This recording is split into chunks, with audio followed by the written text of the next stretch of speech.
Écoutez Harlem au coin de Manhattan, on ira rougir le thé dans les souks à Amman, on ira nager dans le lit du fleuve Sénégal et on verra brûler mon vaisseau. Vous vous rendez compte, on dit à peine, non, l'émission commence à peine.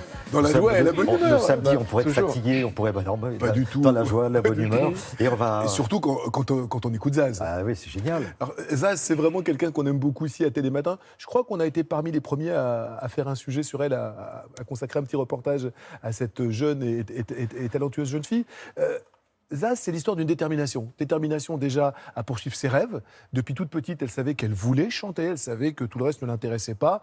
Elle a préparé divers diplômes, elle savait que c'était ça qu'elle devait faire et qu'elle ferait. Une détermination à aider son prochain, c'est-à-dire qu'elle, c'est dans ses gènes, elle fait sa notoriété, l'argent que ça peut rapporter, les moyens que ça donne médiatiquement parlant. Elle remet tout ça au service des autres, au service de l'autre. C'est une véritable altruiste.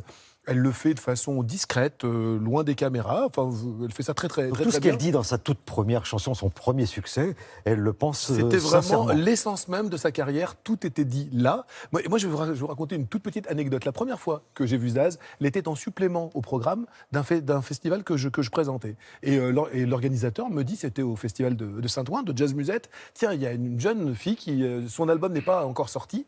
Elle a commencé à chanter L'accordéoniste de Edith Piaf. Le regretté Marcel Azola était en coulisses, il l'a entendu chanter, il a pris son accordéon, il a foncé sur scène, il l'accompagnait, au pied levé. C'était, je vous assure, rien que d'en parler, j'ai encore l'émotion. Il y a eu un silence, il y avait 3000 personnes devant la salle, devant la scène, elle n'était pas prévue au programme, elle était en supplément au programme, elle a mis tout le monde d'accord. Zaz, c'est ça, c'est la magie d'une voix, la magie d'une voix, là c'était à Bercy, il y avait 10 000 personnes à Bercy, et regardez. Lâchez-vous! Si jamais j'oublie les nuits que j'ai passées, guitare et les cris, rappelle-moi qui je suis, encore, je suis en vie. On sent comment à 2 heures de monter sur scène à Bercy, à Paris? Ça donne plus le track, Paris, que la province? Ouais, bah c'est Paris, je sais pas pourquoi, pourtant j'ai joué devant 230 000 personnes à Samara, en plein milieu de la Russie. Bon voilà. On a fait des scènes de dingue à l'étranger avec des 10, 15 000, 35 000, 8 000. Et ouais, Paris.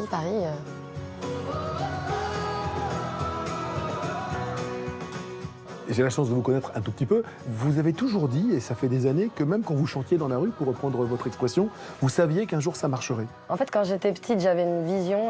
Je savais, il y a des choses que je sais. Bon, je peux douter de plein de choses, mais il y a des choses que je sais, et je le sais. Je peux pas t'expliquer, je sais que ça va arriver. Et j'avais déclaré que je serais chanteuse, que j'allais être connue, et que j'allais retrouver des gens qui sont comme moi pour changer le monde.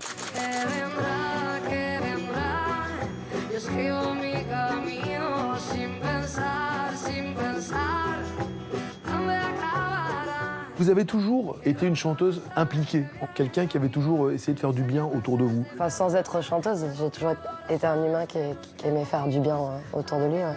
Et maintenant, la notoriété, pour vous, ça doit forcément servir à rendre à la vie ce qu'elle vous a donné? Non, pas forcément. Je pense qu'il n'y a pas de règle. Chaque artiste fait avec ce qu'il a, avec ce qu'il peut, avec ce qu'il veut, avec ce qu'il est. Et, moi, c'est ma nature, donc je le fais. Puis ça me fait du bien, ça me nourrit. Je veux pour toi l'amour, le rare et le précieux, toute la beauté du monde, à portée de tes yeux.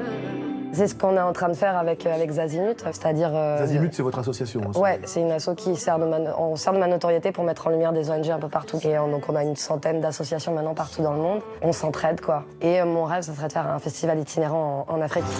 Je veux l'amour, la joie, la bonne humeur, c'est pas votre argent qui fera mon bonheur. Moi je veux crever la main sur le cœur.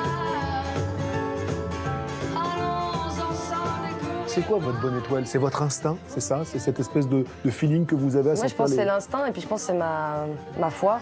J'ai foi en mes rêves. Tu vois, j'ai des rêves et j'y crois, quoi, comme une gosse. Allons ensemble découvrir ma liberté. Oubliez donc tous vos clichés.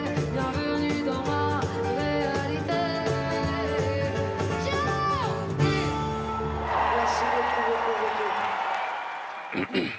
Voilà, Zaz à Bercy, troisième album, hein, c'est ça? Troisième album de chansons inédites, c'est l'effet miroir, ce troisième album, c'est son titre. Il y a eu entre-temps un album de chansons de reprise sur Paris, les grands succès, les grandes chansons dédiées à Paris. Elle continue son petit bonhomme de chemin, elle écrit de plus en plus, c'est-à-dire qu'elle a des choses à dire, et de plus en plus... Notamment sur l'écologie, non? Sur l'écologie, bien sûr, il y a son festival que nous avons couvert déjà à Crussol, en Ardèche, un festival écolo, un festival différent, où elle met ses propres valeurs au cœur de toutes les activités de ce festival. Vraiment, vraiment quelqu'un qu'on a toujours beaucoup de plaisir à aller voir et qui évolue bien, qui grandit bien. Le dernier album est vraiment une petite réussite. 14 et 15 mai à Bayonne, le 28 août à Saint-Dizier et le 30 août à Avoine. Et début juillet dans son festival à Crussol.